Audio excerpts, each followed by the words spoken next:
This is how I play the Caro-Kann defense. It starts after e4, c6. And I left the engine lines on.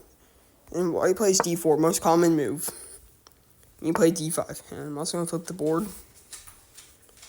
And it's how to start the Caro-Kann. And here they can do a bunch of stuff. They can trade. They can push. They can protect. Or they can play this. Super dangerous. It's a fantasy variation. Okay. First things first, if they push, play bishop f5. And if they play, like your idea is to play e6 and create a solid wall. Because if you play e6 before bishop f5, then your bishop can't get out.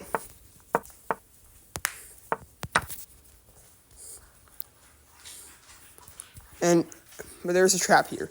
If they play h4, be careful. Because now if you play e6, you can see it's a bad move. They're just going to trap your bishop. So you don't want that. Instead of playing e6, you're supposed to play h5 here. Expanding on the king side and guarding the g4 square. So that's not good for them. And after h5, so they try and develop their piece naturally. Now you play e6. They develop a bit more. And now I recommend a6 because if they try and get a tempo like this or something, then I recommend you block with this pawn. Because if they trade, then this is not bad for you because that just loses the bishop pair. And now the engine gives you the advantage. So this try and continue to develop naturally. You already begin to create counterplay in the center. So they move their queen because they want a castle. Well, now you attack f7. If they try this, well, that's not really good. So you can actually just take on f7 with a check. And then after you're taking on f7 with a check, you don't move your queen, you attack theirs. And if they're trying to take yours, actually no, don't do that. Delete that from your mind. You attack their knight rather than move your bishop. And if they take it, then as you can see, it's a terrible move. So this. If they take your knight first and then take the bishop, then you simply take their knight, and it's just not bad for you. You can play knight d7, castle queenside, then play king b8, and get a safe and solid position. Maybe move the king over to a8 as well to get your king even more safe. We're going all the way back to the beginning. E4. That's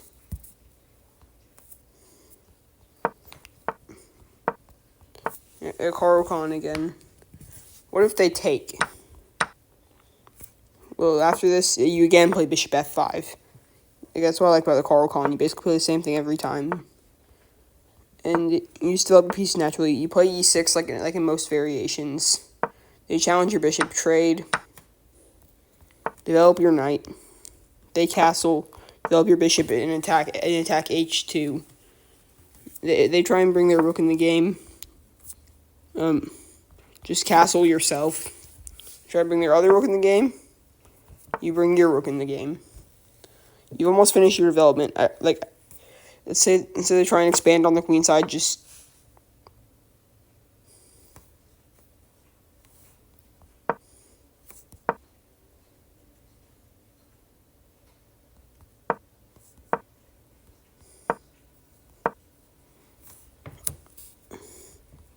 then just continue natural development.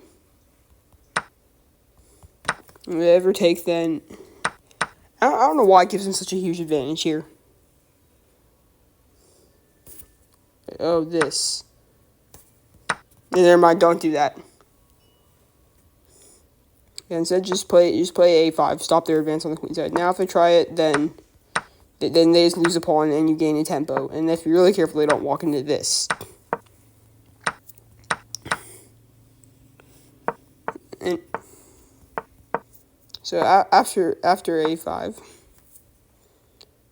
well, you just develop naturally. And if they ever try to attack you, be careful.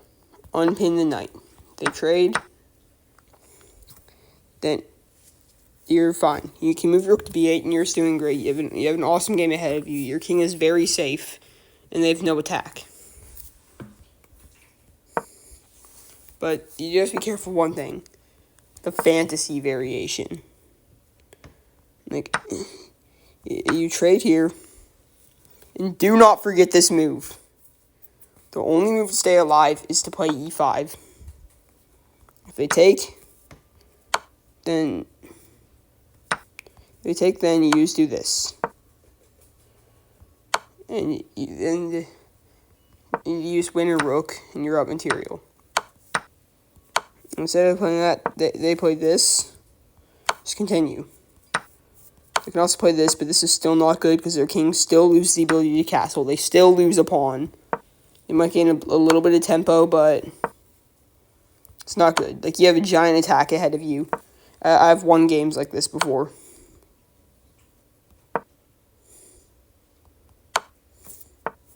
Apparently there's mate on the board. I don't see it. You sacrifice the bishop? No.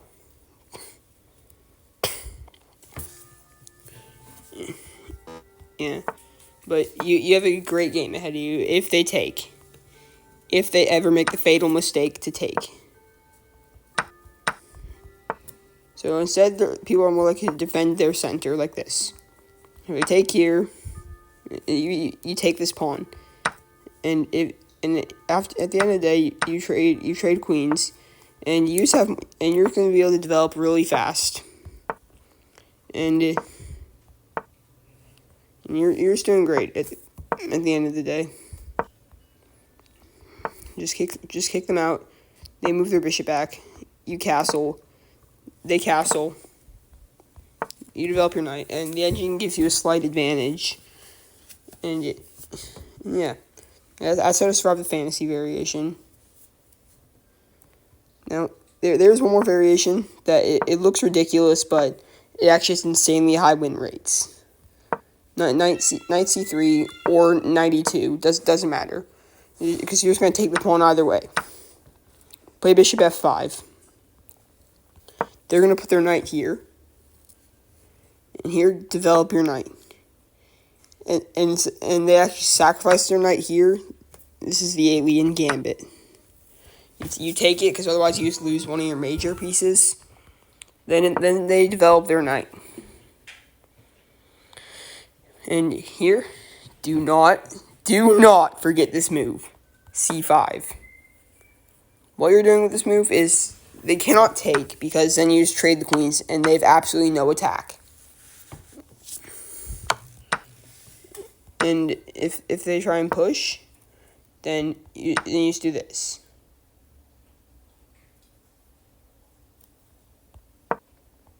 Never mind, you don't do that. You walk into a fork.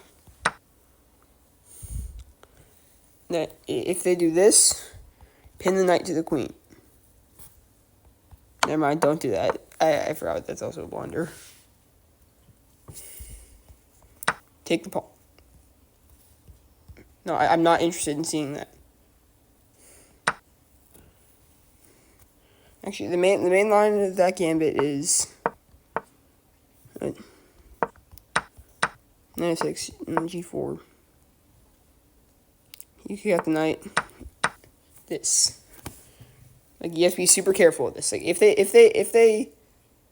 play knight, if they put their knight on e4, then offer a trade of knights with knight f6.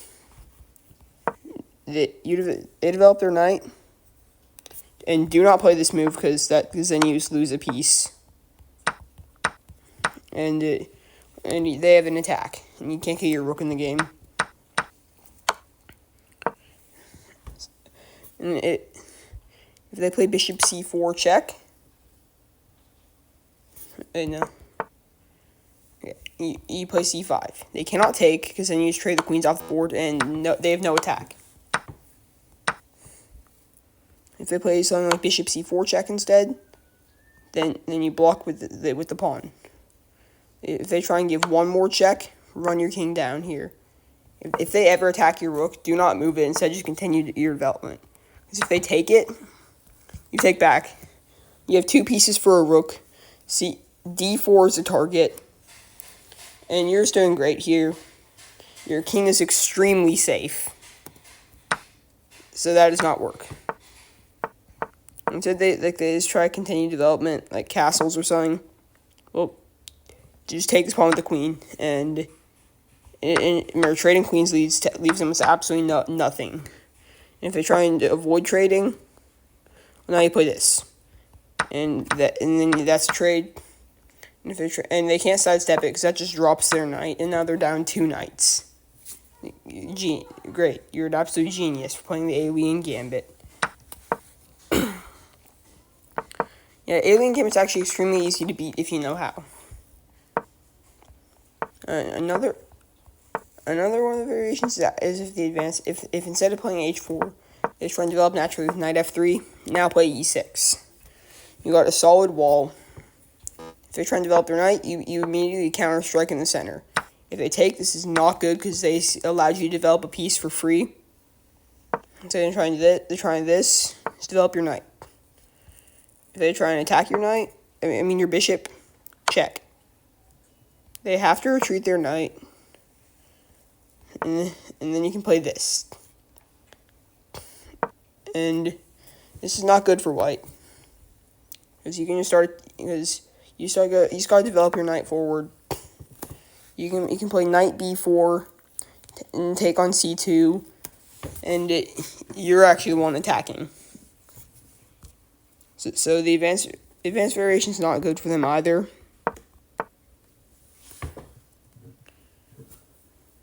But there's one more variation you need to be careful of. If they play knight f3 here, and then you play this, you trade here, knight e5. This is the apocalypse attack. It is very dangerous. The idea is that you cannot kick out the knight, because that just kills evolution. Because after this queen check, this, and they can just sack their knight here. If you just play a random move, then this is just checkmate. And if they take the knight, then they take your rook. So you kind of have to take. Like, the idea of the apocalypse attack is they're just going to go on a giant attack. What you need to do is when you play knight c6, again, do not forget this move. They play this, you play this. And if they trade anyway, then it just leaves you with a solid position. Like, no trading works, retreating doesn't work. And you have a very solid position.